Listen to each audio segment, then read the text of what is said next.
की ये तस्वीरें हैं। पूर्व कांग्रेस नेता संजय निरुपम ने लोगों से बीजेपी को वोट देने की अपील की है और संजय निरुपम ने कहा कि कांग्रेस अब कुछ नहीं कर सकती है, देश का विकास बीजेपी ही कर सकती है। तीसरी बार मोदी जी प्रधानमंत्री बनेंगे और देश में विकास की रफ्तार और ज्यादा तेज होगी। संजय निरुपम ने लोगों से अपील की है। बड़ी खबर आपको बता रहे हैं, संजय निरुपम बीजेपी को वोट दें, ये बात कही है और कहा है कि अगर कोई विकास कर सकता है देश का, देश में विकास की रफ्तार अगर दौड़ेगी तो वो सिर्फ बीजेपी के द्वारा ही दौड़ेगी। अब सोचिए, कांग्रेस से निकलकर संजय निरुपम ने बीजेपी को वोट देने की बात कही है।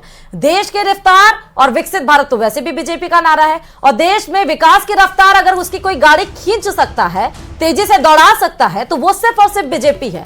अब ये हो रहा है कांग्रेस में, और कांग्रेस बिल्कुल कॉन्फिडेंट नजर आ रही है कि नहीं, इस बार तो हम हैट्रिक मारेंगे, चाहे राजस्थान हो या फिर देश की बात हो, क्योंकि आज 21 राज्यों की 102 सीटों पर मतदान हो रहा है। 1625 प्रत्याशी इस बार चुनावी मैदान में है। लेकिन संजय निरुपम का यह बयान बहुत कुछ बताता है, बहुत ज्यादा।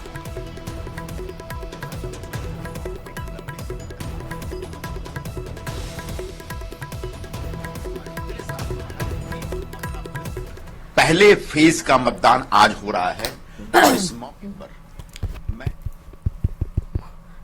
थैंक यू सर कि आप अपना वोट भारतीय जनता पार्टी और उसके सहयोगी दलों को अवश्य दें। क्यों? उसके दो कारण। पहला कारण तो कांग्रेस पार्टी को वोट देकर अपना वोट बर्बाद न करें, क्योंकि कांग्रेस पार्टी अब एक मुंबई की हेरिटेज बिल्डिंग की तरह रह गई है, ये रहने लायक नहीं है। कुछ पुराने तके हारे जो नेता है वो टेका देके बिल्डिंग संभाले हुए हैं, तो ये बिल्डिंग संभाल कर रख सकते हैं, लेकिन ये देश के हालात नहीं बदल सकते, क्योंकि ये अपने ही हालात नहीं बदल पाए। कुछ कांग्रेस के हमारे साथी मुझसे नाराज हैं कि मैं कांग्रेस के खिलाफ क्यों बोल रहा हूं। मैं उनको कहना चाहूंगा कि एक लंबे समय तक काम करने के बाद मुझे अनुभव हुआ कि अब इस कांग्रेस पार्टी का कोई भविष्य नहीं है। हमारे जितने साथी वहां हैं वो भी अपना भविष्य बनाने के लिए जितना जल्दी हो कांग्रेस छोड़ करने के लिए, और मतदाताओं से अपील करूंगा कि अपना वोट व्यर्थ न करें। प्रधानमंत्री नरेंद्र मोदी की सरकार तीसरी बार आ रही है, और ये सरकार आने वाले दिनों में हिंदुस्तान को एक नया रूप, नए रंग के साथ।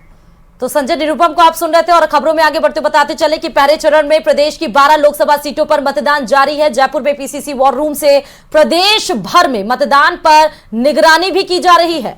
तो लोकल जानकारी से लेकर आला कमान तक हालातों की जानकारी दी जा रही है। में पहले चरण का मतदान जारी है। जिस तरह से लगातार जो घड़ी का काटा है वो आगे बढ़ता जा रहा है, उसी तरीके से सियासी जमातों के दिल की धड़कन बढ़ती जा रही है। राजस्थान में वोटिंग हो चुकी है।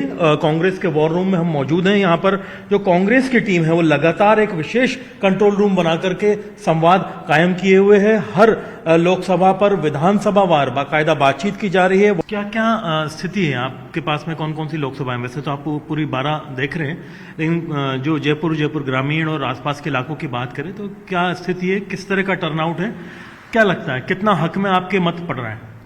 देखिए, अगर हम बात करें तो टोटल परसेंटेज अभी तक 33% के आसपास एक बजे तक का जो टर्नआउट हुआ है, और उसमें जयपुर की अगर बात करें, जयपुर की जो लोकल सीट है यहाँ की, तो 40% के आसपास का टर्नआउट रहा है। रूरल में भी 32% के आसपास का टर्नआउट रहा है। यहाँ से हमारे दोनों कैंडिडेट बहुत अच्छी स्थिति में है। और अब चूंकि इस टाइम तक वोटर टर्नआउट कम है, तो मुझे लगता है कि एग्जिस्टिंग सरकार की नीतियों से लोग संतुष्ट नहीं है, इसलिए वो वोट करने घरों से बाहर नहीं आ रहे हैं। तो मैं तो यही मानूंगी कि ये जो वोट परसेंटेज है वो हमारे हक में जा रहा है। जब सीकर की बात करते हैं तो सीकर के अंदर भी कमोबेश जो है हमारा परसेंटेज इतना ही चल रहा है, और इसके अंदर देखते हैं कि जहां कांग्रेस का विधायक है वहां परसेंटेज ज्यादा है, बीजेपी का विधायक है वहां कम हो रहा है। तो इसका मतलब सरकार की योजनाओं से लोग संतुष्ट नहीं है, कांग्रेस की गारंटियों पर विश्वास कर रहे हैं। कांग्रेस के जो विपक्ष में आने के बाद भी जो एक कांग्रेस का वर्करों से जुड़ाव है ना, उस जुड़ाव को लोग महसूस कर रहे हैं। कांग्रेस की सरकार जो राहत भरी सरकार थी, आज और पल पल की जानकारी आपको देते रहेंगे, लेकिन यहां रुकते एक छोटे से ब्रेक के लिए, जल्द लौटेंगे।